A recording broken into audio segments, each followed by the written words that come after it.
I have to practice what I preach. So we have within my community these rules, so to speak. And I always say you can't build a business bigger than you build yourself. Because the whole business sits on you. Yeah. My style is totally different. If I'm not careful, I'll find myself saying, okay, so story is told, everybody. I'll be trying to pull a gesture. Yeah, no. What people don't realize, if the money that you make only moves at the speed of your hands, you only have two hands. Right? So that means your income and revenue is capped. Yeah. You need the ability to employ the hands of other people so you can duplicate the work. Who was I before then? Expert procrastinator that made the excuse that we all make. I work well under pressure. No, you don't. You just procrastinate. Yeah, that's a fact. Entrepreneurship is one of the only spaces you can buy the top position. Wow. Most entrepreneurs' biggest mistake is they consume too much of someone else's thoughts. So they start asking themselves the question when they sit with their own, is this right? They devalue their thoughts because the volume of their own voice is so low, but the volume of us on the internet is too loud. Yeah. If you're watching this video, you're about to make a whole lot of money. What's going on, y'all? This is Justin Owens, the host of the Run the Play Show. I help break down the top plays of success from top leaders, entrepreneurs, and personalities by sharing gems from their personal playbook. And today I got my guy, Marcus Rosier, in the building. CEO of Win the Day Group. And man, we're gonna have a dope conversation. He is an incredible leader, by the way, just so you all know. Like I don't just say that by anybody. Like he has a great mentality when it comes to growing and scaling businesses, but he has a unique approach on how he does it. So we're gonna jump into that as well. But I like to talk about the other sides of entrepreneurship as well that a lot of times people don't see, right? It's like, okay, you're building brands, or you're launching this, you're launching that. But what a lot of people don't understand is like that's one part of business, but it's a whole other side. Like you're a father. Yeah. You are the leader of a church. Yeah. You're a husband. Yeah. So you're a son. So how have you seen, and now being a brand new father, how have you been able to now like handle operating in all of these different roles that you have to handle every day? Well, it's two things. Number one, I have to practice what I preach. So we have within my community these rules, so to speak. And I always say you can't build a business bigger than you build yourself. Because the whole business sits on you. Yeah. So I have to live that out. Building a business bigger than you build yourself. I started telling people a portion of who we are, the business us goes out and makes the money. Yeah. But money is not enough to pay for insecurities. Money is not enough to pay for trauma. Money is not enough to pay for procrastination. Because you made money doesn't mean you absolved all those personality traits, character traits. So sometimes a part of us goes out and make the money while the insecure us sit home unemployed and say, hey, now that you made it, I'm going to spend it. Yeah. Our trauma, we go out and make the money, the business us, while our trauma sit home unemployed and say, would you bring us back? Yeah. We go out and build relationships while the person, the part of us that don't trust people sit at home and say, watch me mess this up. Yeah. Self-sabotage. Right. Yeah. So what I've had to do now, becoming a new father, admit I don't know what I'm doing. Yeah. This is a new role. I'm used to being in control. I'm used to a regiment where I wake up a certain time. Yeah. So I've had to now do heavy time blocking, and I live based on theme. So Monday for me is my coaching day. Yeah. What I got, 10, 12, 6, 8. Those are my coaching times. Yep. Tuesday is my creative day where I'm filming, creating content. Wednesday is what I call worship and wellness, where I'm going to spend time. Of course, I pray every morning, but I'm going to spend a little more time and kind of check in with God myself. Thursday is my think day, where I make appointments with thoughts. So it might be a question within the company where we call them money holes. It's not where we're losing money, but it's where we're not maximizing a revenue stream, or it's where we need to train someone, or where we need to move someone around. So I just list the same way I can meet with you. I list questions on my calendar, and I sit with those and think through them, listen to music, relax state. Yep. Friday's more of a flex day, right? That pattern and that rhythm allows me to do it, and then I switch things up between whether I'm on morning shift or night shift. Yep. So okay. You know what I'm saying? Yeah. So I might say certain times, I'm gonna wake up in the morning, do my morning routine, and I'm gonna just be a father until 12. Yep. So I know I clock in at 12. Hey, I'm going to chill all day. I'm going to start at 2. Yep. Just giving myself that flexibility, like you're managing yourself like a job would. Hey, you're on night shift. Hey, you're on morning. But as a CEO of multiple companies, I'm doing that same thing.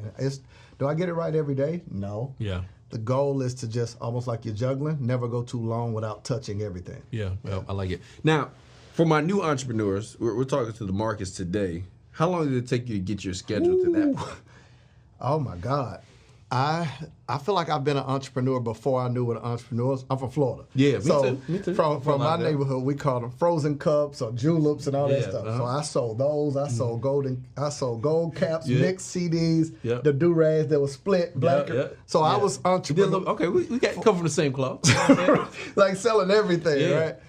But so back then I didn't know how. It wasn't until when you build something bigger than yourself, you had to have a schedule. When it was just me, I could do it whenever I wanted to. Yeah. Growth made me create structure. One of the mistakes, can I say this? Yeah. One of the mistakes that I made, and I'm only telling people the mistakes I made, I'm not talking at them, I'm talking with them based on experience, is most of us build companies with the assumption that it won't be wildly successful fast. We've got to pause right there because I'm in the giving mood. I decided to offer you a free gift, absolutely free. Now, I tell you all the time about turning your ideas into online income, but how am I going to tell you to do something and not provide the resource for it?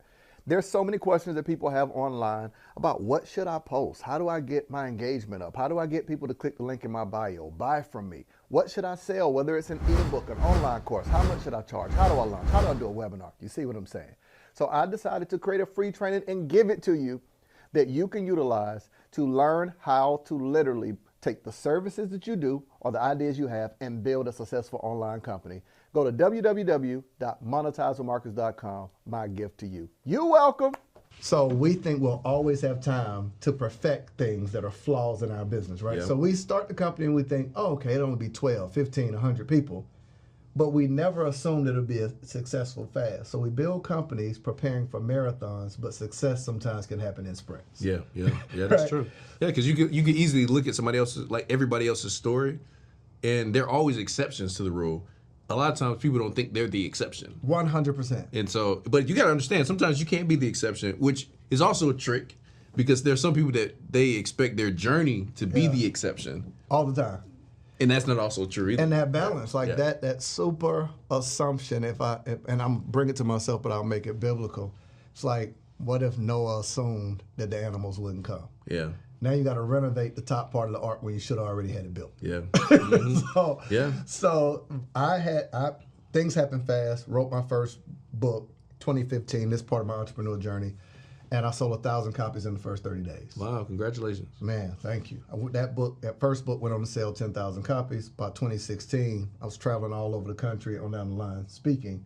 Then schools started asking me, and corporations, when I would speak, hey, we can't pay you for speaking, but we can buy books. Oh. But now you need a distribution channel. You need a way to track how many books you have on hand. You need a contract in place. See what I'm saying? Yeah. The assumption that it wouldn't be wildly successful made me think I had time to have paperwork in place I should have already had. So I always tell people, build everything with the assumption that it'll be wildly successful fast. If it don't happen fast, you'll be prepared. Oh, I like that. That's the rhythm of who was I before then. Expert procrastinator that made the excuse that we all make. I work well under pressure. No, you don't. You just procrastinate. Yeah, that's a fact. That's a fact. So what are some of the things, like if I'm new and I'm like, okay, cool. And obviously I know you have an entire program that you offer people, like high level, like, all right, hey man, if you was some things that I need to get in order to be ready for that growth, what would those things be that most people skip? I'll simplify it. I'll say form your process based on questions. It's the easiest way to do it. Okay. So the first question I would ask is, if someone just learned about who I am, they should watch what, they should do what, and how do they pay me? That's going to tell you the first steps. What should they watch? What should they do? How do they pay you? So what should they watch? Meaning, how do you educate them on who you are? Are they reading something? Are they watching a video? Yeah. Are they seeing a case study? Are they seeing testimonials to hear from other people? Are they watching your backstory? Is it all of that in a 7-8 minute? Is it a video sales letter that tells them what you were, what you are now, and where you're going as a company, right? What do they watch? What do they do? Do they click something? Do they schedule a call? Do they have an appointment? Are there prerequisites? And then how do they pay you? What's the process of that?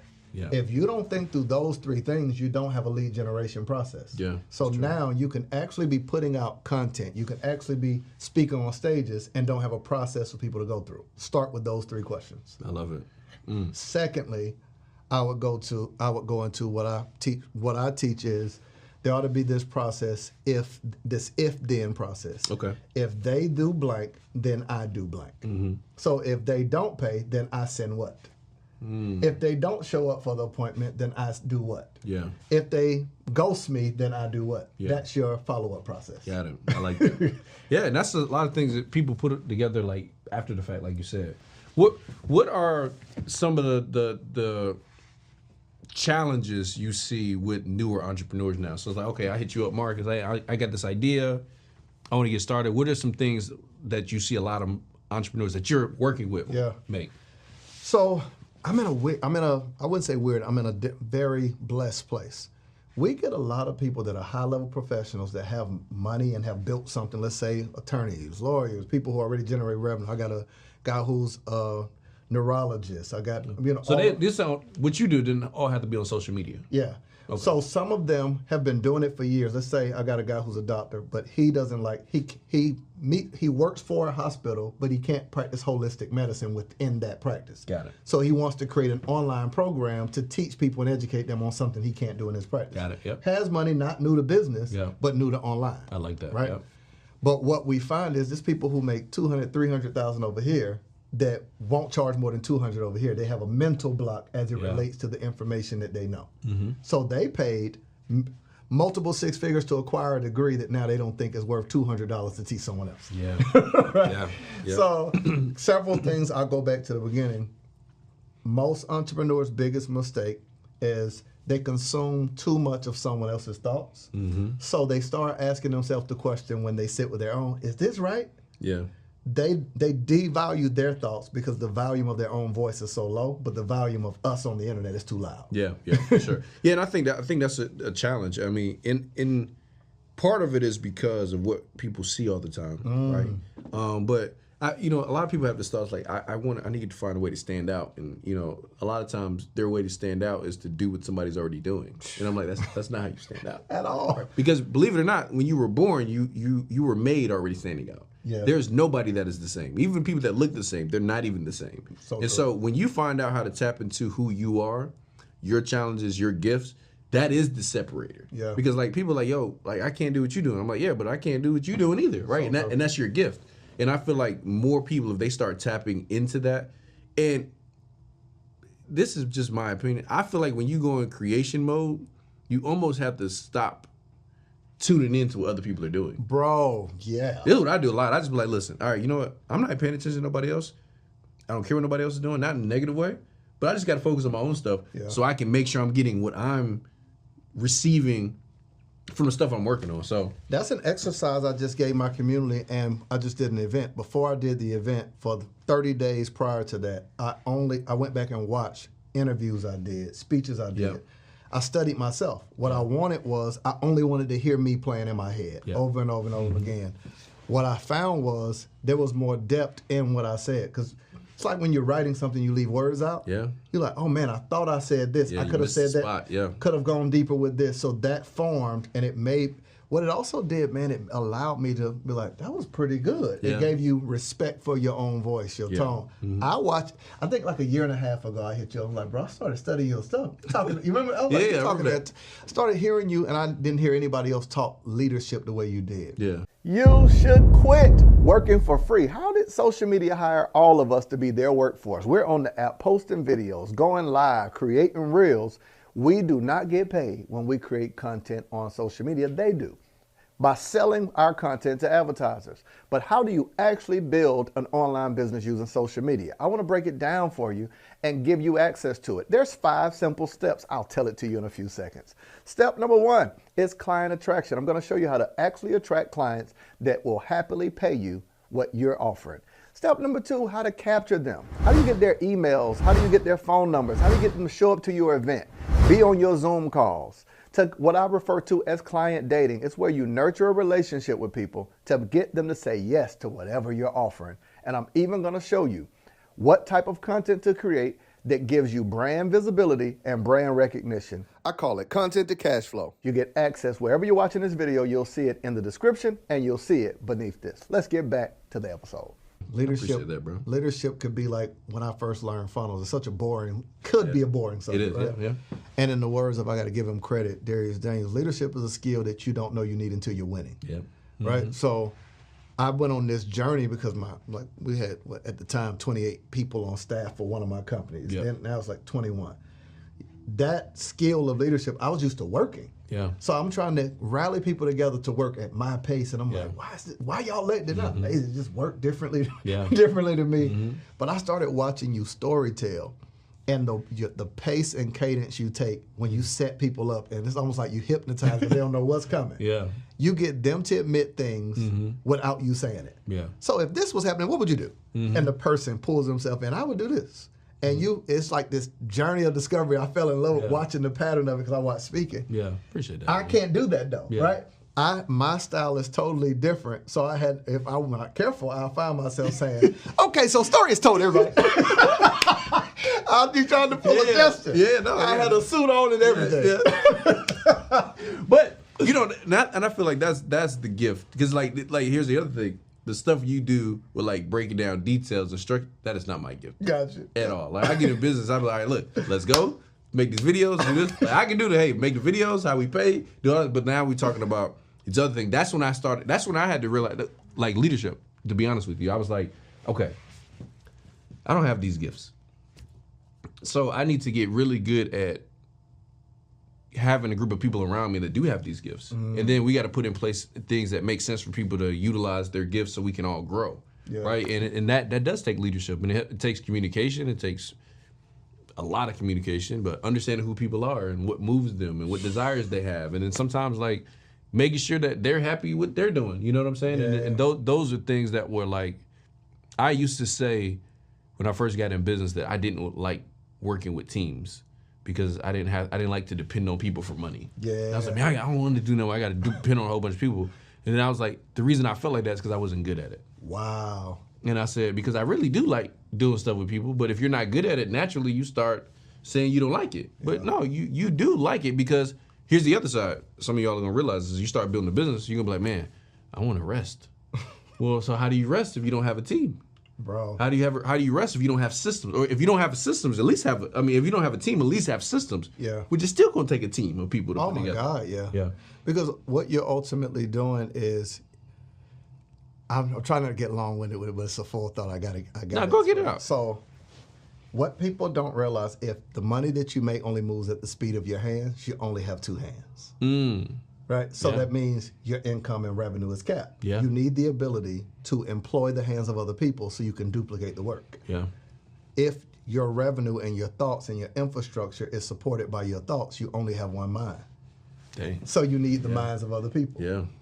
If the money that you make is only made by your activity, you only have 24 hours. But what happens when you can employ the hours of other people? Yeah, it becomes unlimited. And then the highest level is when you employ the revenue that you made, so now your money makes money. All of this can't be done by you. Yeah, it can. Yeah, So- it's possible. Or even at the highest level of personal development, I was talking about when you hire yourself. Hiring yourself is to say, okay, I will not be unemployed in my personal development, my mindset, my financial literacy, my relationship building. Because sometimes we have a skill, let's say, of communication. That singular skill doesn't grow a company. Yeah. The skill of communication has to be paired with the skill of marketing, because you can be great at something no one knows you do. Yeah. The skill of marketing has to be paired with the skill of branding, because when I'm looking for a speaker, I got to decide, why do I want it from you? Yeah. So That's the big. brand is the decision to say, I want ketchup, but do I want Heinz or Great Value? Yeah. The market is ketchup. The brand is those different things. So it's like, you got to marry these skills together to truly build something big, to say, and we find people all the time that are gifted and say, I'm the best in the world at what I do. But they only have a singular skill. They haven't paired these skills and hired themselves to say, you know what? I'm unemployed in my relationship building. So it's not that people don't know that I'm good. They just don't like being around me. Right. And it's rare that someone's going to invite you to their stage when they don't trust you. Yeah, that's a fact. Yeah, that's real. Let me ask you this, because this is a question that goes in what you were just talking about. How do you know if you're the person that needs to lead the ship or be a part of somebody's vision? Whew, that's a very good one. I think it goes back to being employed and having a accurate assessment of who you are. Yeah. Right? To really know yourself and to say, if you are a person that you know that you don't follow through with anything, You don't have any schedule. If I ask you next week what you're doing, I talk about what we call CEO eye exam. You at least got to be able to see 90 feet in front of you, meaning 90 days. Mm-hmm. So if from week to week you don't know what you're doing, you've looked at your life and you realize you have no structure, chances are you're not going to become a whole nother person as it relates to running a business. Yeah. Now, do you have to, like, let's use my company. I don't do any hiring. Yeah. I realize I hired people, but hiring is really not my skill. Yeah. Because I lack the patience. The last 3 people I've hired in the last year, just one guy, you're going to laugh at this. I hired a videographer, bro, and this was, I had my baby February 22nd, which was like a Saturday. Mm-hmm. Saturday is Sunday. It was late Saturday, Sunday morning. I was back home by Monday. I got on with him on Monday. I hadn't slept 24 hours later, and this is his first day. Mm-hmm. We got on at 9, he quit at 12. He quit first day. Because I do more skill-based, thought-based training. Yeah. So it's good for my COO to hire them, and then when they come in, she can do task-based training. I do skill-based, meaning I teach people how to think within the company. Yeah. So I'm asking him. He did a bunch of stuff for us, and the colors are red. Like our colors are green, black, and white. So I'm like, so what was the thought behind it? Now my team who knows me. What would make you do that? Right. My team who knows me know it's not a rude question. I always ask that. Yeah. Hey, so what? Hey, we ought to do such and such. Okay, cool. What's the thought behind it? Mm-hmm. That's my ongoing question. I want to know, how did they come to that decision that we should do it? Mm-hmm. He don't know that. Yeah. So he feel challenged. He feel uncertain. It's the rest of the team. It's his first day. Yeah. And I'm like, hey, speak up. Why you keep muting yourself? They know. Got to show yourself on screen. I want high energy. Yep. I don't want to be in a meeting with a bunch of people just sitting there quiet, right? So my man, he quits and finally tells us, I don't like being questioned in public. Now, it wouldn't have worked anyway. Yeah. However, I hired him, but I hired him based on skill, not culture fit. So I didn't realize he should have gone through a string of things that we normally have in place, but I'm rushing to patch a hole. Yeah. So I'm like, oh yeah, we need this and this. So that's when you realize, to your question, I'm assertive, I'm clear, I'm direct. I don't know to cut corners, and I'm not rude, but it's like, hey, how's things going, when I really want to ask for something. Yeah, that's real. That's you know what's funny? I've been thinking about this. We went fishing this weekend, and it hit me while we were fishing, because I thought about it like, so I didn't go to college. Did you go to college? And then, kinda. Okay, you did. Okay, yeah. I didn't go at all. I didn't even. I stepped foot to like try to meet teachers, and I never did it. Yeah. But I started thinking about it, is that like entrepreneurship is one of the only spaces you can buy the top position. Wow.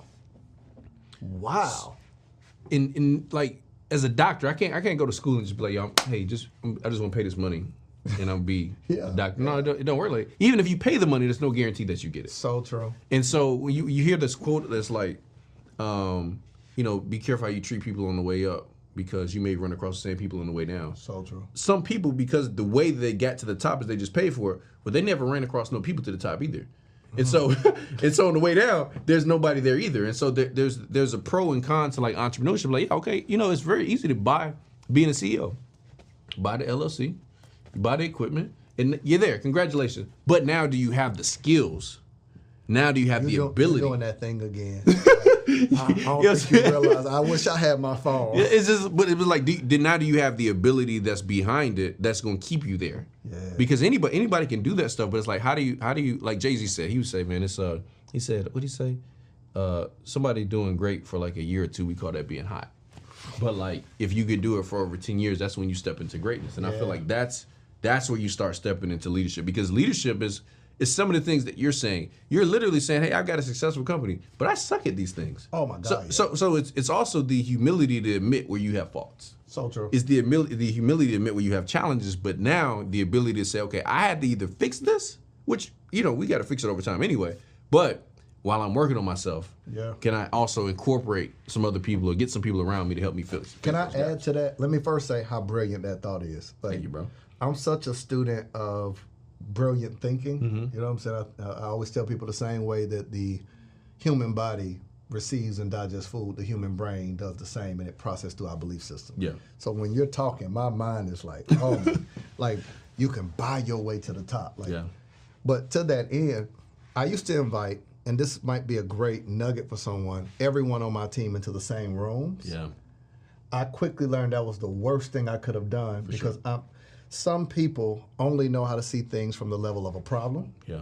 Some people talk and think at the level of solution. So when I'm in innovation mode and ideation mode, certain people go in that room. Yeah. When I'm in execution mode, certain people in that room. And what I found is certain team members cannot handle the version of me that's in execution mode. It seems like I'm rude or mean because the thing becomes the most important thing versus the people. Yeah. In ideation or in culture building mode, the people become the most important thing. So in certain rooms where I'm fun and energetic, and which I am, and people are the most important thing. You get it because you got a crazy personality, and we joke and laugh. Yeah. But there's another side of you that made you successful, where you snap into a different mode, and the most important thing is the work. Yeah. And certain people can't handle that. Yeah, they can only handle the cultural meetings where they become the most important thing. Yeah. Yeah. Hi, man, how's everything going? Okay, cool. So here's where we going. They love those type of things. Yeah. Yeah. And I'm learning to protect for dear life certain who you have to be and how you jump into roles and the certain functions of your personality to only have certain people that get that side of you and can support that side of you that really knows you. Like, I'm so blessed, man. I want to say her name on Krisha. Like, she was a student of mine, turned client. I trained her for 2 years to be COO.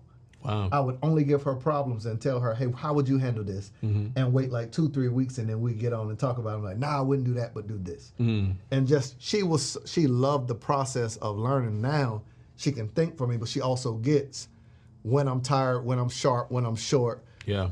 She also understands who you are. Don't bring it to me unless it's thought through, right? So she knows, but by the time I get it, I'm going to critique it. I'm super fast. Yeah. All just nuances of my personality where she'll tell the team, don't give him all of that. Yeah. I like the voice note. I don't want to listen to a voice note. Yeah. Like, she just know all those things. So what she does is carry that over. We have a policy within our company. Wait, you said you like the voice note, but you don't like to listen to it? No, at all. Like, text it to me. Okay, cool. That's that probably me. That's probably me. I'd be like, bro, why did you send me a voice note for 2 minutes? But I'll do it quickly. Yeah. Bro, if it's longer than a minute, I'm like, ooh, if you'd like to make a call, please. Just the nuance of having a person that could extend that. Or I'm big on these cultural things that we embody. Like, one of our cultural rules as a company is that I don't know expires in 24 to 48 hours. You get paid every 2 weeks. So if you come to a meeting and say, I don't know, and 2 weeks later you still don't know, you got paid for not figuring out a problem, which means you just gave your job to me. Yeah. That means I got to figure it out and pay you. And that's not being mean. It's embedding these things to say, that's a bar. Ask me, I'll help you think through it, and then say, okay, well, here, let's figure out this, this, and this. Or if we're saying, hey, I don't know how to, you asked me to change how our captions look on the video. I'm not sure how to do that. Okay, let's look up at least these 3 things. I'm going to give you what to look up. Yeah. But it's your job to figure out, I don't know, in 24 to 48 hours and follow back up. Yeah. If not, you're telling me I don't know, and with the internet, you don't plan on solving it. So out of 24 to 48 hours, that's 16 hours of work. So in 16 hours of work, you didn't solve a problem? Yeah. That's not mean. Yeah. That's culture. Yeah. That's, I don't know, expert in 24 to 48 hours. Excellence for us is doing the best that we can with what we have. Yeah. So like we define these things clearly. What we have, So, hey, why didn't we do such and such? Oh, we didn't have blah, blah, blah. But we do have this. So that means you violated that. So it's like you're embedding these things, and you have a person that can push and emphasize these main things that now makes business and life easier. Yeah, I like that.